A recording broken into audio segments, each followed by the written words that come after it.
पालातील मटण खायचं असेल तर मंडळी असं रांगेत बसून मस्तपैकी जीवनाचा आणि जेवणाचा आनंद घ्यावा लागतो. हे आहे पाल आणि पालातील बोकडाचं मटण. सुंदर असं मटण खायचं असेल तर यावंच लागतंय. मालक राम राम. राम राम. कुठे यावं लागतंय? शिरसाळ्याच्या बाजारला. कधी? वार गुरुवार पालातील. वार गुरुवार आणि पालातील जेवण या ठिकाणी सुंदर असा रोजचा कंटेंट आपला मंडळी. बाजरीची गरम भाकर. त्याचबरोबर काय काय मिळते? त्याचबरोबर आपल्याकडे चिकन भेटल, शेव भाजी, सोयाबीन भाजी, डाळ आहे, मच्छी बनवून दिली जाईल.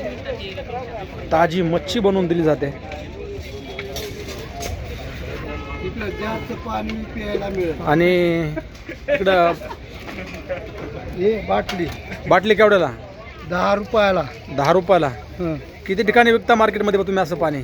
आम्ही 2 खानावळच्या मटणाच्या. दिवसभरामध्ये रोजगार किती भेटतो? 200 रुपये. तिकडं 200, इकडं 200, तिकडं 200, 600 रुपये रोज कमावणार आहे बाबा. आहेत की 2 जण आहेत का?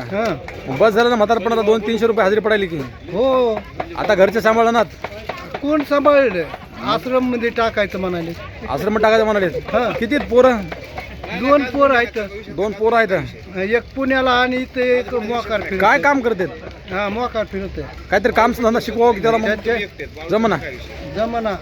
योग्य काढून जमाना. योग्य वेळेत जा. वडिलांचं शिक्षण नाही भेटलं तर मोकार फिरवलं आहे हो. डेड काढले मग पण मोकार फिरायले. बीएड काढले पण मोकार फिरायले. हो. एक मन आहे, BA बेकार, MA मोकार आणि बीएड त्याच्यापेक्षा बेकार. शिक्षण शिकून सुद्धा नोकरी नाही असं त्यांचं म्हणणं आहे मंडळी. काय शिक्षण शिकवण्यासाठी काय काय केलं तुम्ही त्यांच्यासाठी? काय हमाल्या केल्या, हे केलं ते केलं, तरी आड दुकानावर हमाल्या केल्या, लाकड्या मिसणीवर हमाल्या केल्या. कोणत्याही आई वडिलांना वाटते आपला मुलगा शिकावा, नोकरीला लागावा, आपलं सुख वाढावं. हो. तरी सुद्धा जीवनाची न हार मानता स्वतःचा व्यवसाय काहीतरी असावा या उद्देशातून ते पालातील जेवण या ठिकाणी पाणी विकतात आणि एका जारमधून त्यांना चांगल्या प्रकारे रोजगार मिळतो. हे पण तेवढंच खरं आहे. सत्य परिस्थितीवर आपले आधारित व्हिडिओ असतात. बाबा आम्हाला पाणी पाजा की.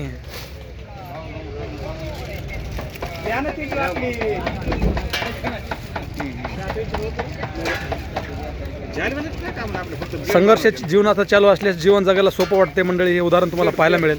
आमचा व्हिडिओ आवडला तर नक्कीच लाईक, कमेंट आणि शेअर करू नका. ह्या कामातून त्यांना स्वतःचा चांगल्या प्रकारे रोजगार मिळतो. धन्यवाद बाबा. परापटी लिहून द्या. तुम्हाला पाण्यावर काय लिहून द्यावा बुवा?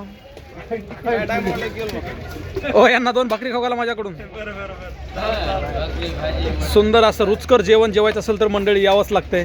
हॉटेल पालातील जेवण. दादा कशी चव? नंबर 1. जेवण झालं दादा. बस तुमच्या भेटीला आलो होतो.